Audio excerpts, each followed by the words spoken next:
Good day, you're watching African Free Press Television. My name is Sam Adedonkubi, bringing you the news today. First, the headlines. Fear grips Supreme Court justices and staff over secret accounts. Group petitions EFCC over Oshomole's alleged corruption. EFCC releases Obanikoro. Police deploy 100 female personnel to IDP camps. Defense Minister mourns Lieutenant Colonel Abu Ali. Federal government to review fuel price templates. Now the news in detail. There is considerate unrest in the Supreme Court over the discovery of a secret bank account with huge sums of money belonging to the Apex Court by the Department of State Security Services, DSS. The Chief Registrar of the court, Ahmed Gambo Saleh, and two others, Mohammed Abdulrahman Sharif and Rilwan Olawal, have already been slammed with a 9-count charge of alleged 2.2 billion naira fraud by the federal government over operation of the secret accounts. Supreme Court sources disclosed that about 13 justices of the Apex Court who have all benefited from the account are now living in fear of possible arrest. However, the source said the federal government may not move against them, as doing so will affect the quorum of the courts, which means there will be no Supreme Court if the action is taken. The alleged account was said to operate outside the due process of the civil service. The money in the account is said to be often withdrawn to fund foreign trips of some judges. Concerned Edo non-governmental organizations and stakeholders have petitioned the Economic and Financial Crimes Commission (EFCC), calling for the immediate investigation of the Governor Adams Oshomole administration over alleged diversion and misappropriation of funds. In the petition signed by Dr. Osadolo Oche and Mr. Kola Edopai and addressed to acting EFCC Chairman Ibrahim Magu, the group alleged that a significant part of the funds borrowed by Oshimole's administration were diverted to the governor for his private use and those of his cronies. The group also claimed it has evidence to prove that the governor allegedly diverted billions of state revenue and security votes to his personal account using proxies, while also awarding bogus inflated contracts. On April 5, 2012, EFCC acknowledged receipt of a petition titled "A Call to Investigate Governor Adams Aliyu Oshimole's Multi-Billion Naira Mansion in Iyamo, Edo State," which was signed by Matthew Edegase. In addition to the petition, the group added that the cost of the controversial mansion that was designed and constructed by Verissimo is valued to be about 10 billion naira. The former Minister of State for Defense, Musiliu Obanikoro, has been released from the custody of the EFCC. He was released on Friday evening after fulfilling his bail conditions, which include providing 2 federal directors as sureties and depositing his Nigerian and American passports to the EFCC. Senator Obanikoro last week paid the sum of 100.4 million naira to the federal government as part of the payment for the sum of 480 million naira he allegedly collected from the former National Security Advisor, Colonel Sambo Dasuki. Obanikoro, on his arrival from the United States, reported to the EFCC 3 months after his invitation by the Anti-Graft Agency.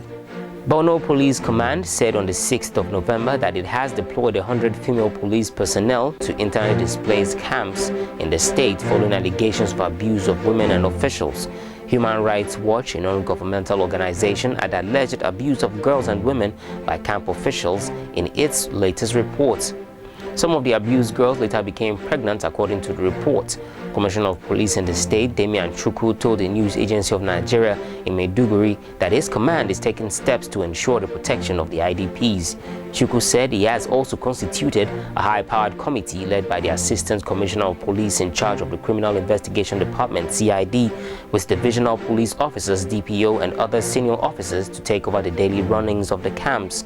He also added that the objective was to further secure the camps and give confidence to thousands of women in the IDP camps. The deployment of women police is also to dig out the true happenings in the camps regarding the allegations, as they feel that the victims might not want to freely talk to men, but they will be encouraged to open up to women police officers if the allegations are true.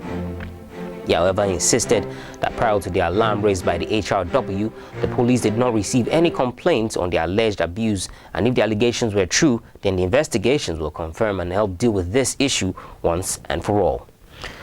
Nigeria's Defense Minister Mansour Mohammed Dan Ali has described the death of Lieutenant Colonel Mohammed Abu Ali as tragic and an unfortunate development in the theater of operations. The minister received the sad news of Ali's death while in Sokoto and prayed to Almighty Allah to grant the war hero an eternal rest.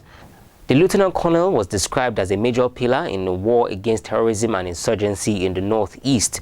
He also expressed his condolences to the father of the deceased, the Etsu of Basa Nge Kingdom, Kogi State, Brigadier General Abu Ali retired, his young family, and the Nigerian Army. Lieutenant Colonel Abu Ali was among the 5 soldiers killed when suspected Boko Haram terrorists attacked a 119 Battalion Nigerian Army location at Malam Faturi, northern Borno State. Meanwhile, the Nigerian Army says it has rescued another one of the Chibok girls abducted from the government secondary school in Borno State by Boko Haram insurgents. A statement issued by the Acting Director, Army Public Relations, Colonel Usman Sani, says troops deployed at Polka in Goza local government area discovered the girl, Miriam Ali Mayanga, while screening some escapees from the Boko Haram hideout in Sambisa Forest. She was carrying a 10-month-old son and has been taken to the unit's medical facility for proper checkup. The federal government this past weekend said it would undertake a review of the pricing template for premium motor spirits, also known as petrol, to forestall a further increase in the price of the commodity. Minister of State for Petroleum Resources, Dr. Ibe Kachiku, stated this during a grand award ceremony organized by the Petroleum Products Pricing Regulatory Agency, PPPRA, branch of the Petroleum and Natural Gas Senior Staff Association of Nigeria, PENGASAN, in Abuja. Meanwhile, the Senate Committee on Petroleum Upstream has asked the Department of Petroleum Resources to henceforth prepare and forward to it the daily products records of oil and gas in the country. The committee said the record of daily crude oil production must be submitted to the Senate every month.